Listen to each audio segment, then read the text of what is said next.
welcome back to the channel. After my last video, the comment section was filled with some strong opinions, especially what I said regarding the GT3 force feedback in Le Mans Ultimate. I mentioned that the force feedback just didn't feel right to me. And honestly, I was hoping that the June update of LMU would fix that. So did it? Let's find out. First, let's talk about what's new in this update. The big headline feature, team events and driver swaps are finally coming to LMU. The first public test of these features will take place on June the 20th during the 6 hours of Qatar. We also got a new custom livery showroom, which lets you create, upload and manage your own liveries for team events. You can edit the car templates in Photoshop. This feature is really cool. Now you can personalize the car for your racing team. Yes, there's a new racing team management system. Now you can set up your own race team, write members and assign roles for drivers, engineers and a team manager. With the free subscription of Race Control, you can create one team with up to 6 members and one driver lineup. If you want to create larger teams, you have to be a Race Control Pro or Pro Plus subscriber. Also with the team management system, there will be a new driver rating system to keep things fair and even. Instead of relying solely on individual stats, this rating balances out the team performance over time. If you want to have a detailed look at the lineup driver rating system, you can find it on the LMU website. This update also added 2 new GT3 cars and 1 new track. Let's start with the track. This is the Lusail International Circuit in Qatar. I tested it out first during a daytime scenario and honestly, it felt a bit bland. The layout is very flat, with not much elevation or camber. But to be fair, that's just how the real track is. It's a flat circuit in the desert. But I think Studio 397 delivered a very good recreation of the track. When I switched the scenario to a night race, the visual appearance of the track really transformed and made a step up for me. The Lusail circuit is fully lit during the night, and racing under these lights felt way more immersive than in the daytime.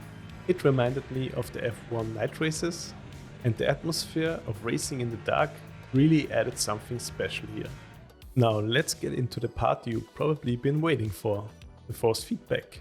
After the update, I jumped back into the GT3s for some testing, and right away I noticed some changes. The tire model for the LM GT3s definitely feel different. When you're pushing the limits, slides are harder to recover and it's much easier to lose grip if you overdrive the tires. The slip angle window feels narrower, meaning there's less room to extensively slide the car through the corners. You really need to stay within the tire's limits. Driving a GT3 now in LMU feels more demanding, which in my opinion is a step in the right direction. I also felt that the force feedback got slightly heavier around the center, which helps with steering feel, especially in slow corners. It's not a complete overhaul of the force feedback, but these small tweaks help to improve the driving experience. That said, the biggest improvement in force feedback feel for me actually came from switching to a new Simucube profile. This made a noticeable difference and gave me a better feel of the force feedback through the wheel and thus more confidence in the car I was driving. So big shout out to Justin, who recommended this new profile in the comments of my last video. The only change I made to the profile was that I set the wheel strength back to 100%. Using this profile, I had more fun than ever just driving around, so please try it out if you have a Simucube wheelbase. Alright, let's talk about the 2 new cars. First up, we have the Lamborghini Huracán GT3 Evo 2. This thing is a blast to drive. The V10 engine sound is amazing, and with the default setup, it really feels super stable. It instantly gave me the confidence to push harder, and driving wise, I think the car sits somewhere between the McLaren and the Ferrari GT3. Right from the get-go, the Lambo felt very enjoyable to drive, and of course I really liked the look of the car.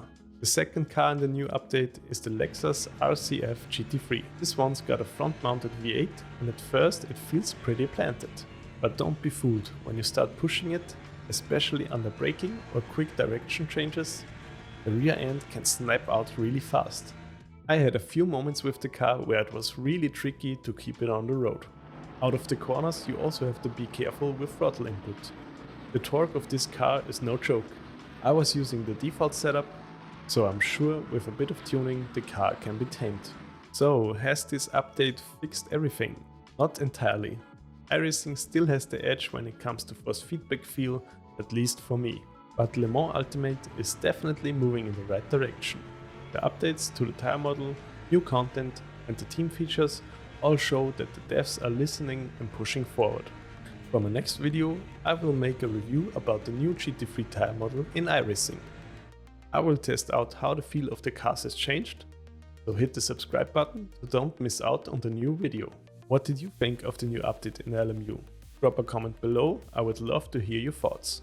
And as always, if you found this video helpful, please hit that like button, it really helps out small channels such as mine.